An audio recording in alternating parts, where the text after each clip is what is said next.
All right, everybody, welcome back to Means No Ball. Week 11 recap is finally here, and I get to start it once again. Though obviously, Christian, you got the Monday Nighter, so it'll line up just this way. So, start off Thursday night, the Commanders and the Eagles. Obviously, this one for supremacy of your NFC East, and definitely, I guess we had our disagreement in this one. I took the Eagles, and it came out just that way. I mean, definitely probably not the way I expected it. Jalen Hurts not really playing his best game. I'm sure, only getting 220 yards, not really getting into himself. So it came down to the other stuff. And obviously, Saquon's big fourth quarter, those two touchdowns really ended up being the difference. Also, can't forget to mention this Philly defense, something that I've been hyping up little by little. I know you're starting to give them their flowers little by little. Quinyon Mitchell, big part that I have to say, he's the only guy that I could really say is really, kind of getting up there with those two Rams rookies to really make a case for a rookie of the year. The way he absolutely locked down Terry McLaurin, just phenomenal play by him. Terry only had 10 yards and those 10 yards weren't even on Quinyon. So, just great. Obviously was high on Quinyon since the draft process. So I could definitely, got my love for him there. And speaking about Terry, I think a big part about the game plan for the Commanders, Cliff Kingsbury not being able to adjust and not moving Terry around, moving him on the other side could have really helped out, at least maybe give Jaden Daniels a better look for him. Stuff to look into as we've kind of been seeing that later in the season, the Cliff Kingsbury offense does seem to struggle. So something to keep an eye on there. And one last thing for the Eagles, Jake Elliott, huge issue here. They did get the win, sure, but one of the usually most accurate kickers in the league, missing a 44-yarder, a 51-yarder, and an extra point. This is going to become a theme little by little. It was a rough week for the kickers. Yeah, the Eagles, they keep finding ways to keep improving to, better boost that whole team there. And the struggles for the Commanders keep continuing against teams above 500. And now moving on with another divisional battle between the NFC North, Packers and the Bears. Now, this was a closer game than we expected here. I expected, this Packers offense to finally be more alive, take advantage of, the Bears team that's whole struggling there. But it was really close there. And, Caleb Williams, he pretty much had it this whole half. They were up 10-7 at halftime. Caleb Williams, he was using his legs, right? That's the one thing this Bears team they wanted Williams to do is they want to be comfortable in the pocket, which he's been improving, and use his legs. He finished the game 9 carries for 70 yards. Most of these yards they went for first downs to keep the Bears drives alive there, which is really good to see. And DeAndre Swift himself finally getting used to having the game there. And then Roschon Johnson in some of the snaps there too, to kind of keep it alive there. But this offense for the Bears, they were really pushing it there. It's really their defense that kind of let them out towards the end there. Towards the second half, Jordan Love and this Packers offense, they finally woke up. Josh Jacobs, he finally woke up in the second half, and Christian Watson finally had himself a game there. That connection to him and Love, it's finally improving once again there, because we know Jaden Reed and Jordan Love, they're they're making a 1-2 connection there. But through all the Christian Watson's game, and that was really nice to see from this Packers offense there. But this defense almost sold them there. If it wasn't for their special teams coming in clutch with the block fielder that would have made the Bears win this game. There were a lot of questions to draw with this Packers team. I'm obviously wouldn't draw a lot of concern here or there too, but Jordan Love, he ended up bouncing back. He just needs to avoid those little mistakes, just like the interception he threw. Yeah, obviously bit of a letdown from this Packers offense, but like you said, a win's a win, and hopefully they can start cleaning it up in the next couple weeks. But moving into one of their division rivals in the Lions, there's not much to get into here. This one was over before it started, and the Jaguars and the Lions, absolute blowout. And cover what you need to cover. Jared Goff, after that 5 interception game on Sunday night last week, this is one hell of a get back game. 400 yards and 4 touchdowns. It's much needed. I know it's against the Jaguars, but to get a get back game like this, it's huge for him. Obviously, we see JMO and Amon-Ra both having huge games themselves, and obviously, the run duel, obviously, getting there on them. So everyone was eating, obviously, even without Sam Laporta, which is obviously a key missing factor in this one. Did not matter much. And look, for the Jaguars, not much to say here, especially when you're starting Mac Jones and you don't have a guy like Tank Bigsby. It's going to be rough from the start, and you're already facing the Lions. But just overall, not much to take away. My only thing was, we heard the rumors that with a loss, Doug Peterson would be fired. At this point, as we're recording, he still hasn't been fired. So bit of a concern, but just questions why they haven't made that move. But we'll see if they're just waiting for another loss or for it to just keep getting worse.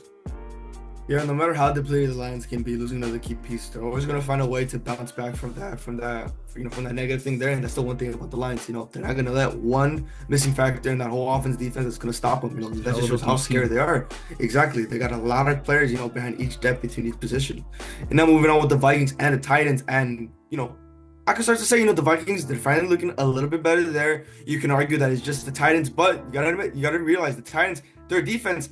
It's a really good defense coming into this game. They're a really low score defense there, and this whole defense of the Titans, they were getting to Darnold, but Sam Darnold, he was using his legs, his pocket awareness. He was getting, escaping a lot of sacks there. The pressure was getting to him. He was keeping the drives going. He was getting the receivers open as not open.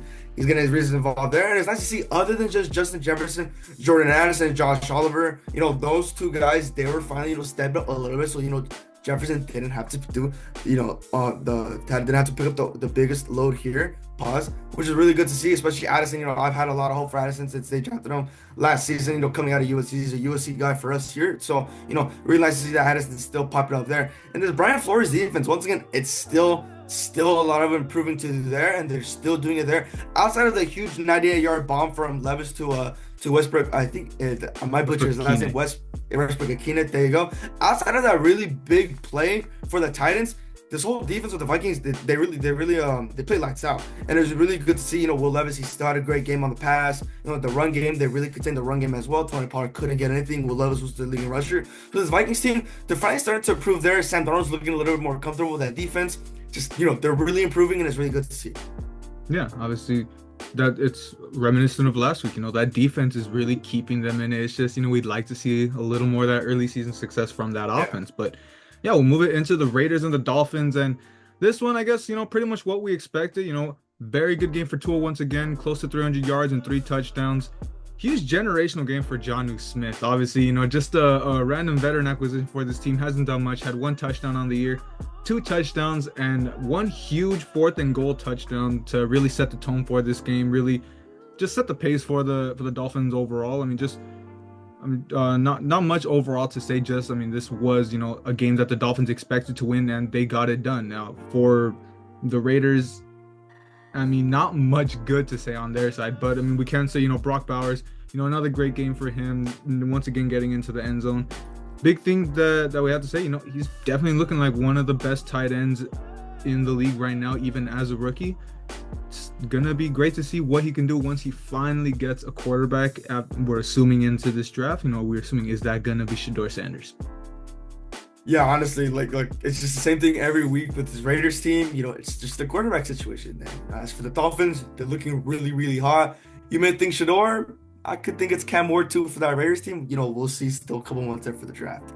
And now moving on with the Browns and the Saints team. Now, we expected this game to pretty much be really a close one, but the Saints, they really just took it on this. Derek Carr, gotta give him his flash right now. Sure, the Saints, they're depleted. They've had I'm not gonna say a huge collapse, after starting 2-0, but they had a pretty decent collapse after starting 2-0. But Derek Carr, in a row.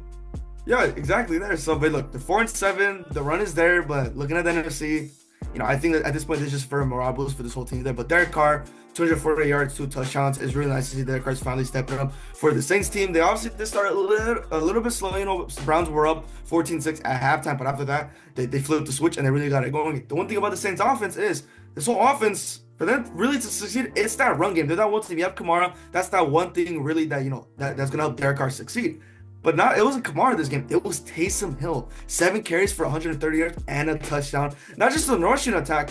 He also did help on the receiving end, but MVS finally picking it up. Once again, second week in a row. So it's nice to see MVS finally finding his rhythm with the Saints offense. This defense of the Saints also picking up against this depleted Browns team. So they really stepped it up there too, and obviously for the Browns, the struggle still continue with Jameis Winston at QB. He had a gunsling game, 395 yards, 2 touchdowns. So he's obviously, he did all he could for that offense there. But it's really that defense that just really couldn't handle the Saints offense that game.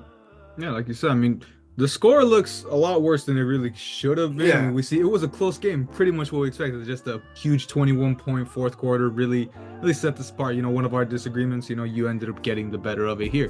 Now we'll get into another disagreement. My Rams against the Patriots, and Christian, how dare you go against my Rams in this one? I mean, we should have just known, man. But I know, no. I thought Pat Steve was gonna go crazy, Believe me, man. after that first drive, I started having my doubts too. But look, overall, I mean, I had to show my love for the offense. It's been, 1 week it's the offense showing out, 1 week it's the defense. Now in this one, got a little bit of both, but realistically, the best offensive output we've had. I mean, Stafford 4 touchdowns, Cooper Kupp getting 2 touchdowns, Puka Nacua getting his first touchdown of the season, both getting 100 yards. Just overall, everyone hitting on all cylinders. People would like to see. I mean, Stat Warriors look at Kyron Williams, wasn't the greatest game, sure, if we're talking about stats, but 5.7 yards a carry on only, I believe, was it 18 yards or 18 carries or 15 carries, if I'm not mistaken. I'll get fact checked there. But I just really wish we would have used him more. I think he would have been if we would have established a run a little more, it would have helped, really get some more distance on the Pats in this game and really put this game away early. But we got to see Blake Corum in there. He got his own, footprint onto this game. So, I'm not too mad about offensively. Having a mixed bag on defense is the one thing. I mean, Jared Verse, playing, obviously some great ball himself, just some mental mistakes that led to that late Patriots touchdown that, some stuff that I'd like to see him fix, but whatever. Braden Fisk, is he taking the defensive rookie of the year title away from Verse? 2 sacks, 1 forced fumble. Just great to see that out of Kingpin. And the one thing I have to say, we got to be able to get off the field on 4th down. I mean, on 3rd down, my mistake. We let Drake May just really extend drives too much, and to see, obviously a young quarterback, not many weapons. It is alarming to see that, but like we always say, a win's a win. That's the important thing. Look for the Patriots. Drake May, the one bright spot on this team, he's looking good, and it's like what we're saying. I said that with Brock Bowers once he gets a quarterback. Once Drake May gets some weapons, this Patriots team could definitely start seeing some success little by little, and I'm really excited to see him develop. Yeah, so the Rams run, it's still there for them to make a slight push. And we just got to pick up those tiny little mistakes. Same with the Patriots. Drake May, the Patriots got themselves QB for the future. Just like you said, you just got to build around him and develop him. And now moving on with the Colts and the Jets. Now, let's just say, I know me and you were both happy about that coming to this game. Ant Rich, baby. Coming into this game, Ant Rich, he's finally going to be the full-time starter for this season, which, we've discussed already on Bean Talk and a couple other videos there. Now, I know how you said with this one, this was kind of like a tricky one too between the Colts and the Jets. Me personally, just me, I picked the Colts off rip, just because of how struggling the Jets have been, how Rodgers have been doing it. This is exactly what it showed there. This Colts defense, there are some flaws there. There are some moments where the Colts were up, they just let everything down. Aaron Rodgers and the Jets, they're building up momentum there. But towards the end, they finally picked it up and they finally set aside there for, Anthony Richardson has obviously really take 4 there. He had 2 fumbles. He did lose 1. That's really the only negative aspect, between Anthony Richardson this whole game. But outside of that, his pass game, his running ability, it looked really great. Mainly his pass, 272 yards and a touchdown. Where he could take that ball outside of the fumbles, but no interceptions there. So, and 20 completions out of 30 attempts. So this is honestly such a big improvement for Anthony Richardson against this Jets team, whose defense is, supposed to be one of the best there. But it's just really good to see from this Colts team, Anthony Rich. And again, it's what we've been saying. Develop Aaron Rich. You gotta let him play. Don't do what Chicago does, who just benches their QBs too early. Don't let them develop, and you end up with the same result. This Colts team, like we've been saying, ride it out with Aaron Rich, man. Just ride it out with Aaron Rich. Let him get adjusted with these guys around him, just like Josh Downs. His connection with them, it's finally been up a little bit more. Jonathan Taylor, he had a slow game on the run, but his 1-2 punch with him is gonna slowly develop there. Now for the Jets, like we said, the 3-8, the season's pretty much over there. Aaron Rodgers, we see the type of quarterback he is now. His age is starting to show there. Devontae Adams, still showing some juice in him. Still looks like he got it there. But unfortunately, it wasn't enough for the Jets to, pull off a win like this. Breece Hall, same thing. Great game on the ground, but it wasn't enough. Man, of course, Garrett Wilson, very slow game himself. Red Country days, didn't do nothing for me on fantasy, but it looks like I'll still be able to get the win. So let's hope for the best. But moving into another phenomenal AFC North classic with the Ravens and the Steelers. I mean, obviously, once again, coming down to the end of it, just a defensive slugfest. And I mean, first and foremost, the MVP of this Steelers team right now, Chris Boswell, 6 for 6 for field goals. I mean, putting the team on his back, being the lone point scorer in this game. We I think kind it's the of, second time already this season, yeah. right? Yeah. Don't I think remember. early I on. want to say if it Week was one or week two? I think it's the mm, Falcons, right? I think the it was against. Falcons, he did that, Yeah, which I another think six so. for six game. I Yeah. believe the Giants game, he had another good couple of field game. But yeah, regardless, just we're used to seeing this from Chris Boswell. That's just the type of stuff we see, especially playing against these AFC North defenses. But obviously, on the other side of that, Justin Tucker. I mean, the brother's looking washed. I mean, two field goals that we expect from him. I mean, we're used to seeing him bang 60-yarders like nothing, and we see him miss a 47 and a 50. I mean, starting that conversation. He's really starting to fall down there into the rankings of the kickers of right now. But I mean, look, only other thing we can really say about the Ravens. I mean, look, really tough start. I mean, just offensively, they did not look good. Large part for that Steelers defense, but three offensive turnovers. That last drive, despite all the struggles, Lamar led a great methodical drive. Looked like they were going to do it. They got the touchdown, but just puzzling play calling at the end on that 2-point conversion. Not that great execution. Obviously, the Steelers defense, once again, a huge crucial play. Believe DJ Watt was huge on that stop there. I mean, the Pittsburgh Steelers, man. I mean, we were doubting them pretty heavy, and looking at this now, I mean, they're starting to look little by little like locks to just come away with this AFC North. Yeah, man, if it's one thing about the Steelers team, the offense, they can't get going, just know that their defense is gonna come in clutch for them almost 95% And the special of the teams, time. apparently. Exactly, like a Chris Boswell, like we mentioned, right? And now moving on with the Falcons and the Broncos, and let's just say, David, Bo Nix, you're defending on him. It's finally paying off there. This was all Bo Nix's game. 307 yards, 4 touchdowns. Absolutely embarrassed this whole Falcons team there, right? And let's give some credit to defense too. So defense really locking up like the guys like, this whole diverse receiver room that the Falcons have. Drake London, Raymond McLeod, Bijan Robinson, you could throw in Darnell Mooney, Kyle Pitts, right? They got weapons on every side of the ball. One guy can't get going, this guy gets going. These two guys get going, get the next guy, right? It's a very diverse receiver room. This really core, it's really, really good. Broncos, their defense, is another factor of this team. They have a really great defense, and that's what's been helping Bo Nix. This game specifically, it showed. Bo Nix, he was slinging it. His O-line was giving protection. His pocket awareness, it was actually very improving as well. He's using his legs.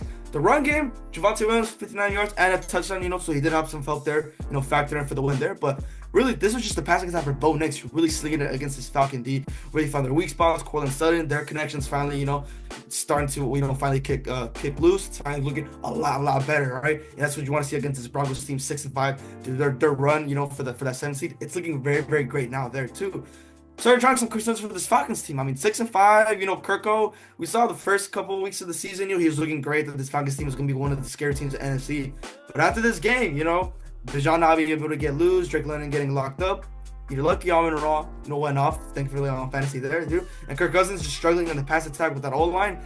He's got a lot of things to see. Now that the NFC is starting to be a little bit more wide open.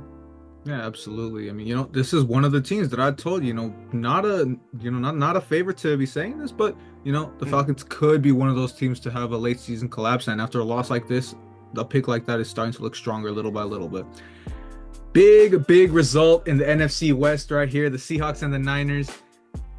I mean, I've been saying, I know we talk about this a lot. Not a Geno fan, but thank you for this result. I mean, nonetheless, I mean, obviously the surprise of the week, obviously. And look, as much as, Geno didn't play that great. I mean, say what you want about, 221 yards, no touchdowns and the interception, which, by God, that was an awful interception near the end of the third quarter. We can get that out the way, but, didn't affect too much as the Niners offense was struggling by that point. But sure, everything aside from Geno, I mean, regardless, that connection with JSN at the end of the game, little by little, recently, at the end of the games in the clutch, they just seem to turn into Brady and Moss for some reason. I mean, just sure, JSN didn't end up with the touchdown. Sure, you would have liked that for fantasy, but you're up 70 anyway. I mean, JSN, regardless, I mean, just a great game for him. But I mean, obviously, he had like 100 plus and got into the end zone too, if I'm not mistaken. Just regardless of it, see that DK little by little started going. We've been wanting to see him get some more action. Finally got that from him. And K9, not the greatest if we want to say, but got into the end zone, did his part. Now, on the 49ers side of it, the main thing I have to say, once Nick Bosa went down, which obviously that's huge, that's the anchor of your defense, but once he went down, this offense just looked dead. They had no fight in them, and obviously that's when, in large part, when Geno led that game-winning drive. Now, we see 3 divisional losses for the 49ers, and each one of them has just been demoralizing. Obviously, a 1-point loss against the Cardinals, the field goal loss against my Rams, and this one, just the way they've been losing, the way they don't seem to have that fight in them, it's really tough to see them getting out of this 5-5 hole. Yeah, and now like I mentioned just a little bit earlier, the NFC West, not specifically the NFC West, but this whole NFC is starting to be more wide open. This NFC West is starting to look more up for grabs. Everything. Thankfully for Geno Smith coming in clutch on that final drive and feeding JSN to help me out a little bit more there. And now moving on with probably the game of the week, the Chiefs and the Bills. And look, the voodoo magic, it wasn't there for once. Thank God, thank the Lord, the voodoo magic for the Chiefs did not work out this one. Josh Allen, I'm glad I stuck him with my pick for MVP for this season, because it's finally starting to look like a more man. 262 yards, 1 touchdown, 1 interception there, but and then again, same thing with him using his legs, 55 yards on the ground and then 1 touchdown. He's finally picking it up, for his MVP case against the undefeated Chiefs team. He was looking very comfortable in the pocket. He was slinging the ball great, outside of that 1 interception. He just looked comfortable, right? And we know Josh Allen, he gets the best of the best against Mahomes in the regular season. Playoffs, it's a different story there. But we're looking at it right now. This Bills team, it's looking scary, right? You could say that the Chiefs at that point, they were the team to beat. No. It's the Chiefs. They're 9-2, both sides of the ball. The Chiefs, I'm not speaking of the Chiefs. Bills, Steelers, those are the 2 teams to beat. But this Bills team, the way how diverse both these teams are on both sides of the wall, is just a really good sign to look at. And finally see that Josh Allen, finally looking like the quarterback to really lead this team to hopefully him finally get the run that he wants. As for the Chiefs, they're still 9-1. They're still one of the top teams in the AFC there, right? But from this stats from Mahomes, I mean, look, sure, 196 yards, 3 touchdowns, and 2 interceptions there, right? You want to be a box score warrior, look at that. It's not good. It's not looking good for right there. But, as the game, Mahomes, he still did what he could. The run game for Kareem Hunt, didn't really do much there. Xavier Worthy being his top receiver for 61 yards and a touchdown. It's all there, right? But the Chiefs defense, they really just couldn't handle that, the high-powered offense of the Bills. Yeah, obviously, I mean, regardless, I'm going to agree with you. It was a bad showing for the Chiefs, especially, in that fourth quarter, usually when they really start picking it up. Didn't see that. Didn't get that late magic for them. So, and thankfully, like I said, I called this since Beanstalk. I said, this was the game that I expected that the Chiefs could lose. Obviously, we see that coming to fruition. And close out the Sunday slate with our Sunday nighter, Bengals Chargers, and this one just phenomenal showing on Sunday night. We kind of got in a couple stinkers on Sunday night. We get to fix that right here. I mean, look at the Chargers going into halftime at, what was it, 24-6, I believe, and then obviously the Bengals roaring back. We start thinking, oh, is this gonna be one of those charging once again? Just the regular old Chargers chokes. But I mean, this team, definitely, the mentality that Jim Harbaugh brings to this team.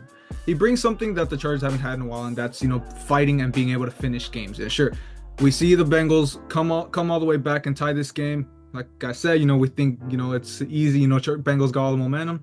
Then obviously Justin Herbert brings it back, locks back in, and, just leads a phenomenal drive. Obviously, J.K. Dobbins, of course, you're very happy about that. Getting that game-winning touchdown, just a great look for this Chargers offense. And defensively, sure, those 27 points, it was a rough second half, but regardless, doing it when it matters. That 3-and-out right before the game-winning drive, huge. And obviously, that's why they're the number 1 defense right now. And just, I look back and, my big thing was, the Bengals being pretty, their offense really having all that success.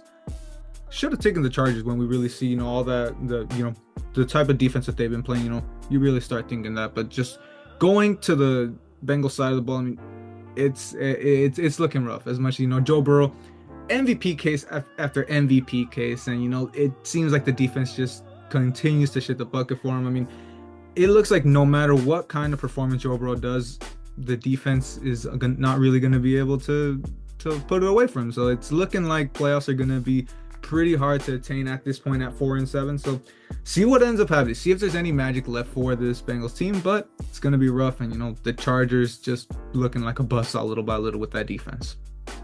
Yeah, I really thought this would have been the game where the Bengals finally cap off that win after poor defensive showing, but the Chargers, that high scoring defense, they weren't going to let that happen there. But it's fun to see that Justin Herbert finally has a completely built team around him.